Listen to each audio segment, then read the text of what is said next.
Hello and welcome back. This is Paper Plate Julie Kate, and I'm here today to share some cards with you guys that I've been creating the last couple weeks. They are all easel cards, and they all have kind of a slight shabby chic type sewing theme to them all.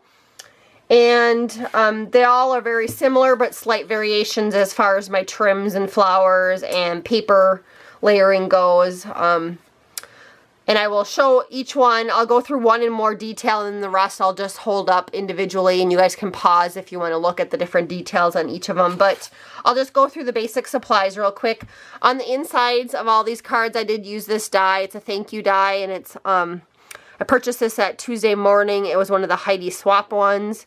I don't have the packaging anymore for it, but that was the inside die.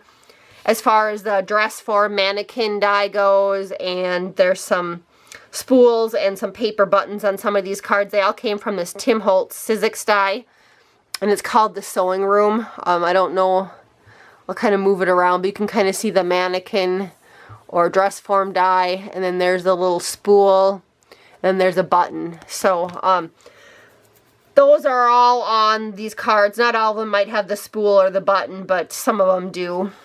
And then as far as the paper goes, I used two different collections, and I kind of mixed and matched them.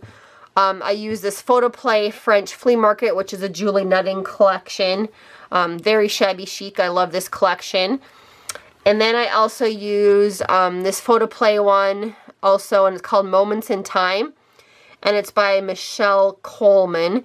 And I do have like bigger 12 by 12 pieces of paper. I just grabbed the 6 by 6 pads to share with you. And I used a lot of paper that I currently already had in my stash. Some stuff that I already had cut. But then also my friend Sherry gifted me a whole bunch for my birthday that she bought from our local scrapbook store. So I used some of that also. So thank you for that, Sherry.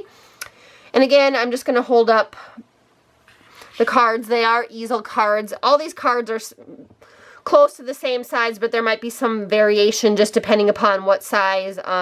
If I already had some squares cut to the right size, I use those, some scraps. They're all like 5.5 by 5.5 to, I think there might be one that's 7 by, this one might be a little bit larger. This one's a little bit larger. I think that one's 7 by 7. Possibly the rest are like I said, 5.5 by 5 or 6 by 6. And I just based those on my scraps that I had. So again, they are easel cards, and when you open them up, you can kind of see how I use that thank you die. They all look very similar on the inside as far as I put buttons in the corner of that thank you die. I did use glossy accents on that thank you die, and I also inked the edges on a lot of my thank yous just to kind of give it a little extra variation. They all have paper layered on the inside, and then I also layered a sheet on the back, and my plan is to actually stick another little square die cut on the back with my note to the person that I'm giving these to, or each of the cards to, but I haven't done that yet. In some of those collections, they did have stickers that I went ahead and used. Like this sticker I did mount on a piece of like cardstock, and then mounted it again on foam to stick it up. But you can see I cut out with some of my scraps parts for the dress form. I layered up some different laces and trims from my stash, and just kind of went through and used all sorts of little bits and pieces. You know, there's pearl strings on some of them. They all have flowers on them. Some of my flowers did come from Craft Supplies for You, which I had purchased some extra ones in September with my design team package. And I think this white one was, some of the white ones and maybe some of the pink ones came from that package.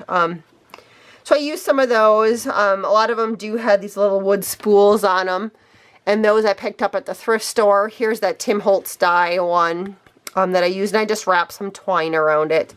And so that's basically kind of the setup. You know, I did some different decorating on the dress form also on each one. They're all each, like I said, slightly different. So that was the first one.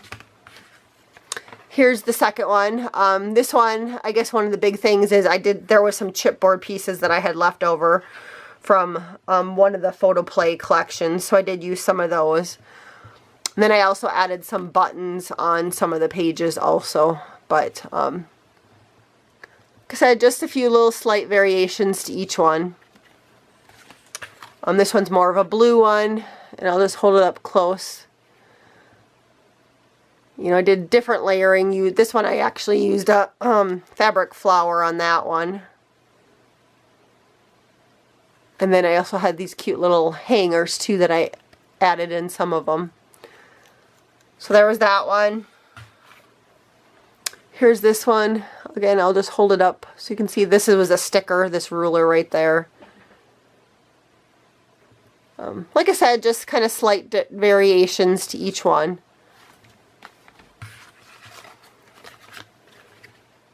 But just using up what I had in my stash, and like I said, I had to create quite a few thank you cards for people. This one I added the little extra acrylic piece to make it kind of look like a necklace there.